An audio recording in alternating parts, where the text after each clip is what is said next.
আসসালামু আলাইকুম। আমি Preeti Islam, senior dietitian and nutritionist, Labaid cancer hospital and super speciality centre. আমার পক্ষ থেকে সবাইকে রমজানের শুভেচ্ছা। আজকে যেহেতু আমি ক্যান্সার নিয়ে কাজ করি, সেহেতু ক্যান্সার নিয়ে আমি কথা বলতে চাই যে রোজাতে ক্যান্সার পেশেন্টরা যাদের ট্রিটমেন্ট চলছে তাদের কি ধরনের ডায়েট হবে সে নিয়ে আমি একটু কথা বলতে চাচ্ছি। সর্বপ্রথম হচ্ছে যে একজন ট্রিটমেন্ট চলছে এমন ক্যান্সার পেশেন্ট আদৌ রোজা রাখতে পারবে কিনা সেটা কিন্তু ওই কনসালটেন্ট যার আন্ডারে উনি আছেন তাকে অবশ্যই জিজ্ঞেস করতে হবে। ওনার অনুমতি ছাড়া কিন্তু আপনারা রোজা রাখতে পাচ্ছেন না, কারণ ক্যান্সারের স্টেজ অনুযায়ী, গ্রোথ অনুযায়ী কিন্তু চেঞ্জ হয়ে যায় যে ওনার অবস্থাটা কি আছে, উনি আদৌ রোজা রাখতে পারবে কিনা এটা কিন্তু সাধারণত একজন ডক্টর, বিশেষজ্ঞ ডক্টরই বলতে পারবে।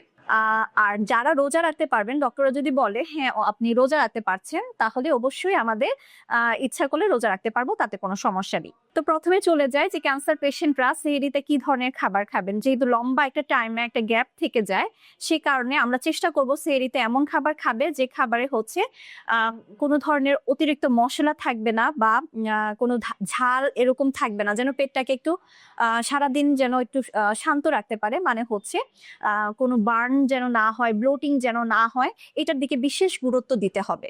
সো আমি বলবো যে সাধারণত ভাতের সাথে অবশ্যই ক্যান্সার পেশেন্টদের যেহেতু প্রোটিনটার দিকে গুরুত্ব দিতে হয়, সেহেতু মাছ বা মাংস, সাদা রান্না মাছ মাংস অবশ্যই রাখতে হবে এবং তুলনামূলকভাবে একটু বাড়তি করে রাখতে হবে।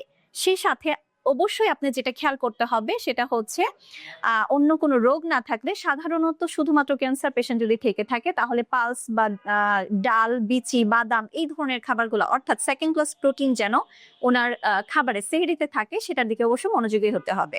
এমন কোনো খাবার খাবো না যে খাবারে আমাদের পেটটাকে যেন আর একটু নরম করে দেয়। আমি একটু আগে অবশ্যই বলেছিলাম, সেই দিকে আমাদের নজর দিতে গেলে দেখা যায় ক্যান্সার পেশেন্টদের, বিশেষ করে ট্রিটমেন্ট যাদের চলছে, তাদের কিন্তু দুধ জাতীয় খাবার খেলে অনেক সময় পেটটাকে একটু নরম করে দেয়, এই টেন্ডেন্সি থেকে থাকে। সেই কারণে আমরা চেষ্টা করব যেন দুধটা, সরাসরি দুধটা যেন সেহরিতে না নিয়ে আমরা একটু অ্যাভয়েড করতে পারি। তবে অনেকের কিন্তু টক দইটা খেতে পারেন, সেহেতু আমি টক দইটা আপনি নিতে পারবেন সেহরিতে যদি নিতে চান।